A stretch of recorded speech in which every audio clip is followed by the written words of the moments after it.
Joining me now, editor-in-chief of the Daily Wire, Ben Shapiro is here. Welcome back, Ben. Hey, how are you? Very good. Thank you so much for being here.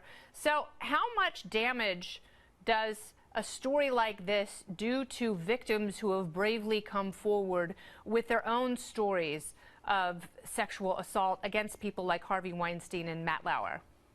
I mean, I think that it does do some damage just because there are people who actually have experienced truly terrible things, sexual assault and abuse, who may be afraid to come forward because the reaction to this story has been so bad. But the reaction to this story should have been bad. So I think this has been a failure of the Me Too movement from the beginning, to make distinctions between gradations of bad, right? Between being a jerk on a date like Aziz Ansari apparently was and Harvey Weinstein raping people. That failure to make specific gradations has led a lot of people to say, well, you know, maybe we ought to give everyone short shrift. And it's also led a lot of women to say, I'm not sure that I want to experience going under the microscope this way if it means that everything that I say is going to be picked apart. So, again, I think specificity in all things is useful, and it particularly is useful in situations like this one.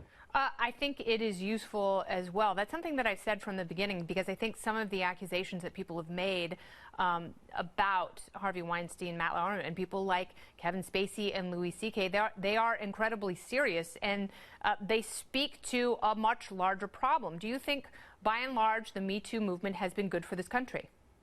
I think the Me Too movement has been good for the country, but I think what it's really pointed to is the need for a set of rules that make some sense. And so far, I haven't seen a set of rules that make a lot of sense from people on the left, who alternatively suggest that consent is the only standard, and then will suggest that even in areas where it seems consent has been given, that men are supposed to read the nonverbal signals, right? I mean, that's the case in this Aziz Ansari case. The woman was saying that she gave nonverbal cues. But it seems to me that being naked in a guy's apartment and performing sexual acts on him at least twice is a pretty solid nonverbal cue that he might take the wrong way. So it's bizarre to me that if you're going to set a certain standard, and the only standard is I consent to be here and do this, that you're somehow going to change that standard because you feel pressured or awkward. Again, you got rid of all the traditional standards, and now you built up this false standard in its place that's sort of legalistic in nature, and it's not holding. All right, so describe the progression of the backlash, because with a movement this big that takes down so many people, there is bound to be a backlash. So where do we go from here?